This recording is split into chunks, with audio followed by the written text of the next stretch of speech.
well-regulated militia being necessary to the security of a free state, the right of the people to keep and bear arms shall not be infringed. Welcome to another edition of Bearing Arms Cam and Company. My name is Cam Edwards, and I know that I said yesterday that Mark Pinnock of Maryland Chalice was going to be with us on the program today. Having a little trouble connecting with Mark, so we'll try to get him on the show next week. I'll let you know who Monday's guest is going to be a little bit later on in the program. But today we're going to be talking about what's going on in New York. You know, there are more than a half dozen lawsuits taking on various aspects of the Concealed Carry Improvement Act. Yeah. And as we talked about at Bearing Arms on Thursday morning, Stephen Agrelli, the superintendent of the New York State Police, admitted yesterday that since the CCIA has gone into effect in September, now there was, a couple of days where a U.S. district judge had put some of these provisions on hold, but then the Second Circuit said, no, we're not going to keep that stay in place. So as of right now, most of the provisions of the Concealed Carry Improvement Act are still in place. And yet Stephen Agrelli says that there have been no arrests and no complaints made to the New York State Police for alleged violations of the Concealed Carry Improvement Act. Nobody calling to complain that someone's carrying a gun in this gun-free zone. That hasn't happened. Not to the New York State Police. Albany County Sheriff says they've not received any complaints about violations of the CCIA either, which is interesting. And perhaps evidence that, again, law-abiding gun owners aren't the problem. But regardless of that, the gun control laws in New York pose a big problem to law-abiding gun owners. And so these legal challenges continue. And one of the cases that is underway takes on specifically the I shouldn't say one of the cases, but one of the briefs that has been filed in one of these lawsuits takes on specifically the requirement that concealed carry applicants submit a list of all of their social media accounts for law enforcement to pore over and peruse through to search for evidence that someone maybe not be of good moral character, things of that nature, right? Fascinating friend of the court brief filed on behalf of a number of Second Amendment organizations as well as a big First Amendment organization, the Asian Pacific American Gun Owners Association, the DC Project Foundation, the Liberal Gun Club, the National African American Gun Association, Operation Blazing Sword, Pink Pistols, and the Knight First Amendment Institute at Columbia University, filing this brief in opposition to the social media mandate in federal court. And I got to say, the brief is it's impressive on a couple of different levels. First, we'll get into the arguments in just a second, but the fact that you've got these disparate groups, and in the case of the Knight Foundation, a group that, frankly, doesn't mind a lot of gun control laws, coming together to challenge this provision, I think it's a very good thing. As the attorneys write, the amici are 6 organizations that are deeply troubled by the social media registration requirement in New York's Concealed Carry Improvement Act. This brief focuses only on that provision of the law. Indeed, the amici are divided about the state's other gun safety efforts, with perspectives ranging from fundamentally opposed to solidly in support. The amici are united, however, in the view that the CCIA's social media registration requirement imposes a significant and unjustified burden on individuals' First Amendment rights to free speech and association. So I got to say, first of all, kudos to the Knight Foundation. It would have been real easy for the Knight Foundation to say, listen, man, not our circus, not our monkey. We like these gun control laws. We're not getting involved. But they recognize that, all right, look, maybe they are in favor of, these untold number of sensitive places where concealed carry can be banned. But if they have a problem with any component of the CCIA, I'm glad that they're speaking up and challenging it. And maybe the exposure to groups like the Liberal Gun Club and NAGA and DC Project and Pink Pistols and Blazing Sword, maybe that will give those First Amendment advocates of the Knight Foundation a little more perspective on the importance of our Second Amendment right to keep and bear arms. Anyway, let's talk about the arguments contained within this brief. And they lay out a number of arguments as to why this social media registration requirement is in fact unconstitutional. First, that it chills the exercise of our First Amendment by compelling applicants to register their social media accounts with the state. Burdens the right of applicants to speak anonymously and associate privately online. They say that the registration requirement simply violates the First Amendment, that this is subject to heightened scrutiny, and the state has not shown that the registration requirement directly and materially advances its interests in preventing unlawful gun violence. They say that it is not narrowly tailored. Again, this applies to virtually everybody who is applying for a concealed carry license. Meanwhile, again, violent criminals aren't impacted by this, right? People illegally carrying a firearm aren't impacted by this.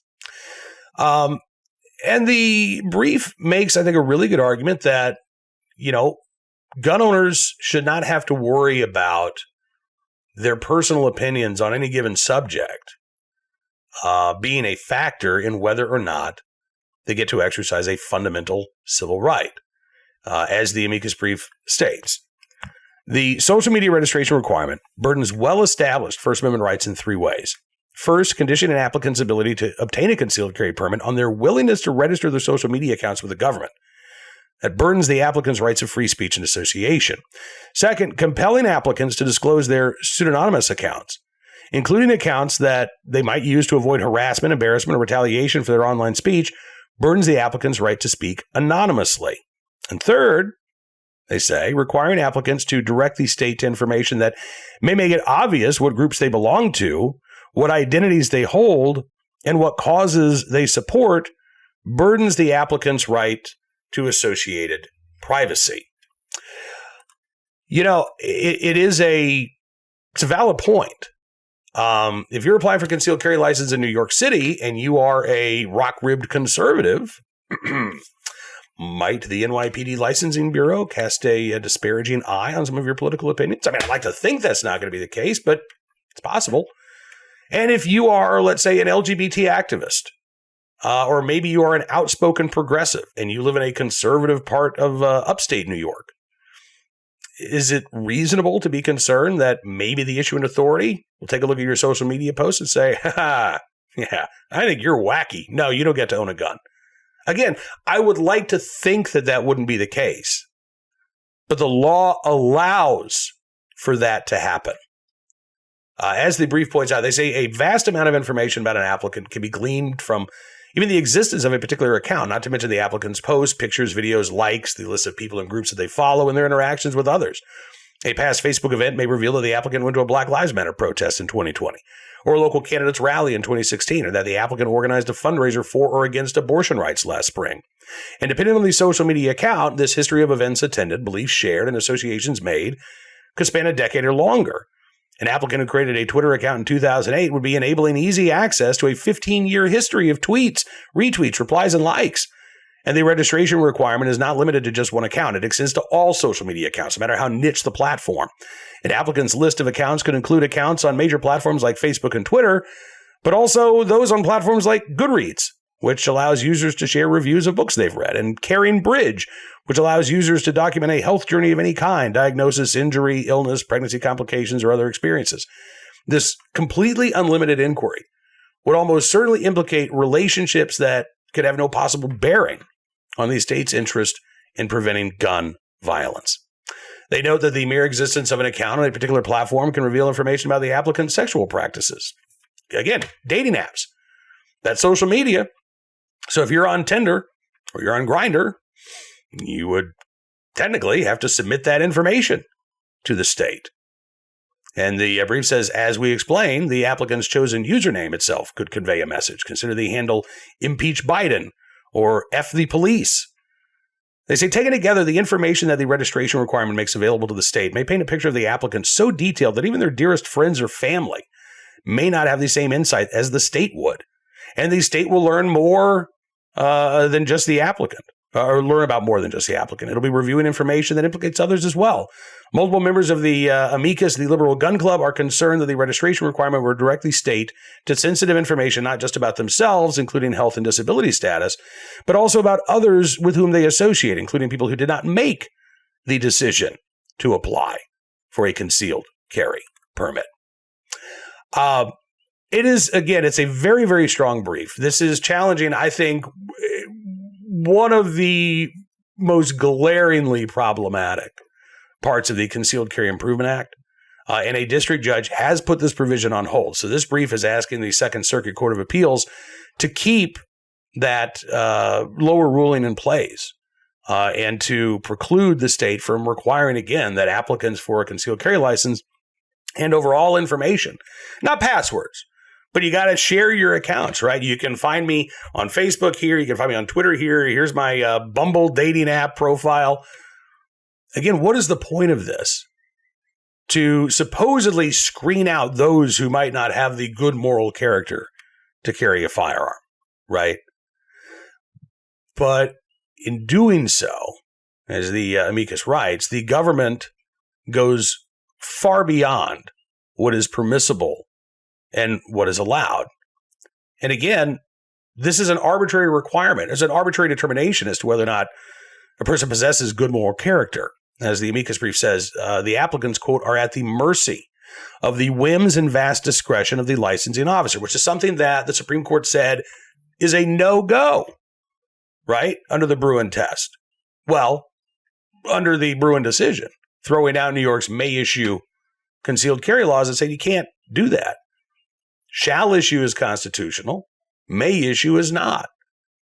And as the amicus brief makes clear, the social media requirement is simply a way to get around the shall issue mandate from the Supreme Court and allow those issuing authorities once again to have the subjective and arbitrary determination as to whether or not somebody gets to exercise a fundamental right.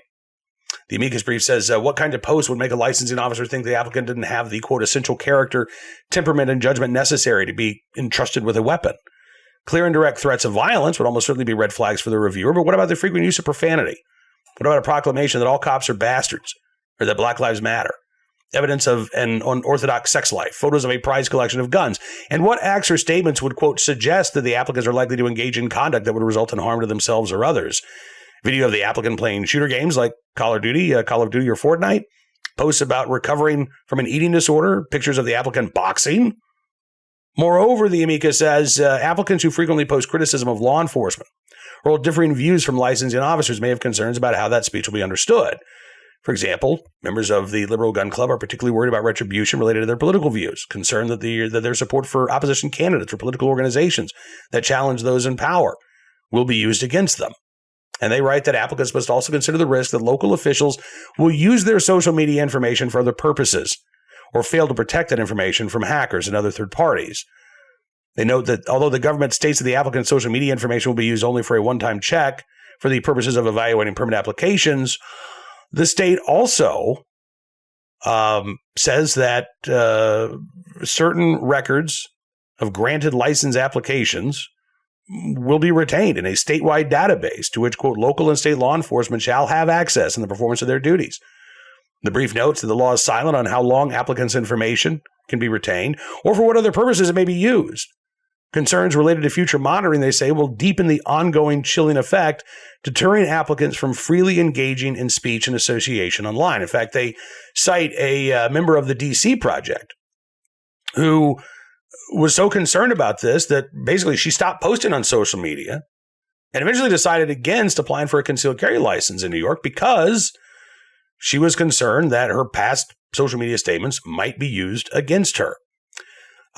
We've got a link to the brief at bearingarms.com. I would encourage you to check out the entire brief. It's not one that's steeped in legalese. It's very easy to read. It's about 25 or a little bit longer than 25 pages, but it's a fairly quick read. And again, I think it's a really important step here that you now have not just Second Amendment organizations, but even a First Amendment organization who is in favor of some of the other aspects of the CCIA, sounding off in opposition to this First Amendment infringement in the name of infringing on our Second Amendment rights. So kudos to all of the groups for coming together. It is nice to listen. Strange bedfellows, but, we need all the allies we can get right now. And that, I think that includes those who may be with us on one position. As long as you're willing to stand with us in opposition to this infringement, great. We can keep debating. and keep arguing about the necessity or the need or even the constitutionality of some of these other provisions. But the more the merrier when it comes to challenging these infringements on our fundamental right to keep and bear arms. Now let's turn our attention to today's Armed Citizen story, our good deed of the day, and our recidivist report. We'll start there with a story out of Washtenaw County, Michigan. Ypsilanti. By the way, Michigan lawmakers are pushing red flag laws. They're pushing for a ban on so-called assault weapons. They're going hard after legal gun owners right now. Guys like Eddie Naylor, not so much. Man on probation uses gun to get free pop at Taco Bell drive-thru in Washtenaw County, police say. Officials say that Eddie Naylor wasn't allowed to have a gun due to his previous convictions. Yeah, convictions that include armed robbery. So apparently, what happened in this particular case, according to police, Eddie Naylor and a female companion went to the drive-thru at Taco Bell. Taco Bell employee said that Naylor had a gun in his lap and basically asked for a free soda because he said he noticed another person getting a free soda. And nah, didn't happen. So police were called. Complaint says that the Taco Bell worker was just trying to get him out of there by giving him whatever he wanted. So gives him the free soda, goes on his way, call the police, report the description of the car. Washtenaw County officials pulled over. A couple of deputies pulled over the car back on December 14th while they were patrolling in Superior Township. Did find the gun in the vehicle. Eventually took Naylor into custody. And according to police, here's where we get into the recidivist report. The firearm in question, by the way, was stolen in 2021. Naylor's not been charged with the theft of the firearm. But given that he is a convicted felon, he is being charged with that crime. But here's the thing. According to Click on Detroit, Naylor's previous criminal history includes a no contest plea of armed robbery out of Washtenaw County on Valentine's Day, a decade ago. He was sentenced to 3.5 to 20 years in prison for that crime. He served 5. Not the bare minimum, but about, 5 years, 20, about 25% of the potential maximum sentence? Yeah. So he gets out 2018. If he served 5 years. And I guess he kept his nose out of trouble for a couple of years. But last September, less than a year ago, 6 months ago, September 28th, 2022, Naylor pleaded guilty in Washtenaw County to carrying a concealed weapon, as well as being a felon in possession of a firearm and felon in possession of ammunition. Now, in this case, Naylor was sentenced to 2 years of probation. Mm-hmm. So here you have a violent felon caught in illegal possession of a firearm, and he gets a slap on the wrist in state court. Yeah, 2 years probation. Now, under the gun control measures that Michigan Democrats are debating, you, as an otherwise law-abiding gun owner, would be facing, prison time. For violating any of these new gun control laws. But if you, again, have lost your ability to possess a firearm because you committed a violent felony offense, and you get caught with a gun afterwards, right now, in the state of Michigan, you can walk away with probation. And I guess Michigan Democrats want to keep it that way, because instead they're cracking down on law-abiding legal gun owners. Today's Armed Citizen story from Chicago, the website CWB Chicago, reporting on a concealed carry holder who detained a burglar at gunpoint in the city's Wrigleyville neighborhood. 31-year-old Tyler Hamlin already had 2 active felony warrants out against him, and now he is facing another charge of burglary of a habitation. According to CWB Chicago, the concealed carry holder got a security alert showing that someone was on his porch with a flashlight about 8:30 Monday evening. The homeowner went to his garage after the burglar walked out of the range of the camera. Prosecutors say that Hamlin was inside the garage, having entered through an unlocked door. Homeowner warned Hamlin that he had a gun, ordered him to show his hands. Meanwhile, the homeowner's wife is on the phone with 911. Homeowner said the police were here in about 45 seconds and he couldn't get out of the garage. I was standing in the door. 45 seconds. I got to say, that's an amazingly fast response time, even in Chicago. So good for them. I guess officers were nearby. Hamlin's defense attorney says that his client has a bachelor's degree in psychology and gender and women's studies from the University of Illinois Champaign, but is currently unhoused and unemployed, which may say a lot about degrees in gender and women's studies. Anyway, Judge William Fay said that Hamlin could be released on electronic monitoring without posting cash bail in the burglary case. But the judge did hold Hamlin without bail for an outstanding warrant in a criminal damage case for which he's on probation. Prosecutor said the criminal damage matter was initially charged as aggravated arson, but Hamlin again was allowed to plead that down. So the burglary, he could get out, but I guess he's behind bars for the time being, and hopefully we'll get some help with his situation. Listen, I'm always rooting for people to be able to turn their lives around.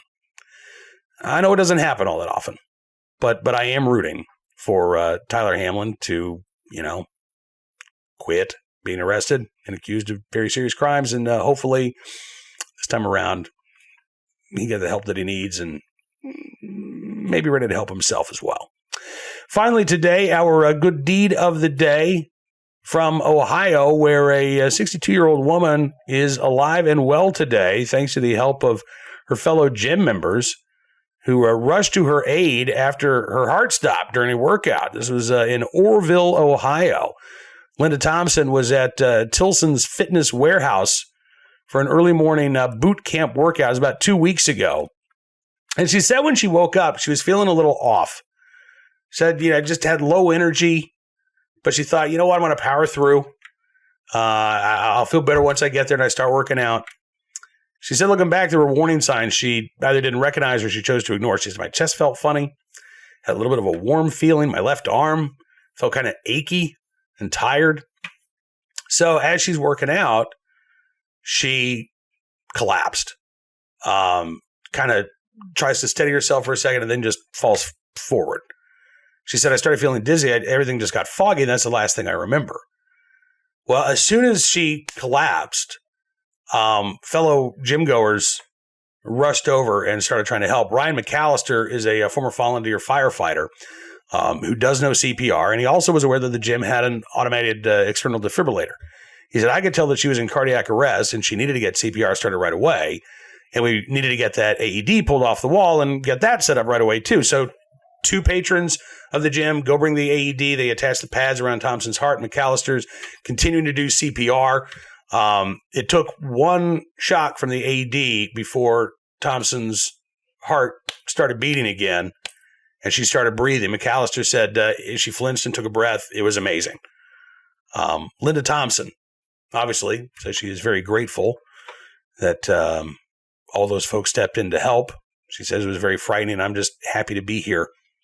She says the experience has changed her life.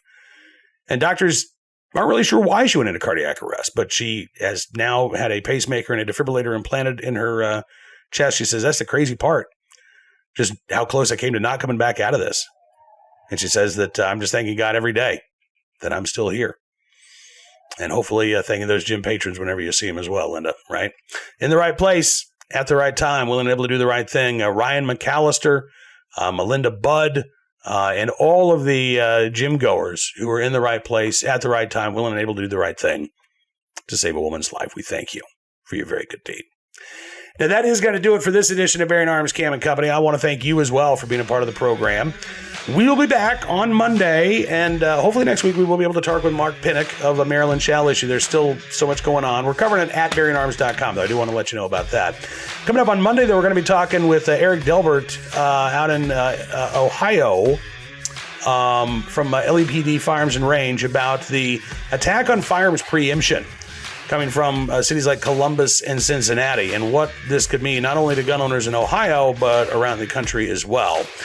Until then, like I said, check out BearingArms.com. We're constantly updating the website with the latest Second Amendment news and information that you need to know about.